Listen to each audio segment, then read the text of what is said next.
मित्रमैत्रिणींनो, आज भगतसिंग यांचा जन्मदिवस आहे आणि म्हणून मी त्यांचे काही लेख वाचत होते.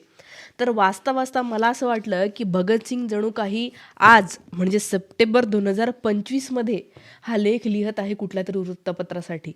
खरं तर त्यांनी हा लिहिलेला लेख जून 1928च्या कीर्ती या मासिकामध्ये प्रसिद्ध झालेला होता. काय म्हणतात भगतसिंग? ते म्हणतात, की भारताची आजची स्थिती अत्यंत दयनीय बनली आहे. एका धर्माचे अनुयायी दुसऱ्या धर्माच्या अनुयायांचे कट्टर शत्रू बनलेले आहेत. आता एका धर्माचे असणे म्हणजे दुसऱ्या धर्माचे हाडवैरी असणे, हेच होऊन बसलेलं आहे. पुढे ते म्हणतात, की या धर्मांनी म्हणजे या सगळ्याच धर्मांनी हिंदुस्थानाला संकटाच्या खाईत लोटलेला आहे. या दंगली भडकवण्यामध्ये धर्मांध नेते जसे कारणीभूत आहेत, तसंच भगतसिंग म्हणतायत, की वृत्तपत्रसुद्धा कारणीभूत आहेत. कारण की ते म्हणतात, की एकेकाळी अत्यंत उच्च आणि पवित्र समजला जाणारा पत्रकारितेचा व्यवसाय आज अत्यंत किळसवाणा झाला आहे. हे लोक एकमेकांच्या विरोधामध्ये मोठे-मोठे मतळे देऊन लोकांच्या भावना भडकवतायत आणि परस्परांची डोकी फोडण्याचं काम करून घेत आहेत. ते म्हणतात, की स्थानिक वृत्तपत्रामधून भडक लेख प्रसिद्ध झाल्यामुळे एक दोनच नाही तर अनेक ठिकाणी अशा दंगली झाल्या होत्या. दंगलींवर उपाय काय आहे? तर भगतसिंग म्हणतात, की लोकांना शिक्षण देणे, त्यांच्यामधील संकुचित प्रवृत्ती दूर करणे, धर्मांध भावना दूर करणे. धर्मांध म्हणजे माझाच धर्म श्रेष्ठ, इतरांचा धर्म वाईट, ही भावना.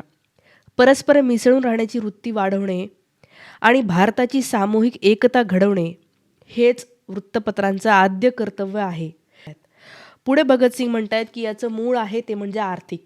तुम्ही बघा कुठल्याही प्रकारच्या दंगलीमध्ये सामील होणारे लोक हे कोण असतात? शिकत असणारे, रिसर्च करत असणारे, ज्यांच्या हाताला काम आहे, रोजगार, जॉब करणारे लोक दंगलीमध्ये नाही अडकत.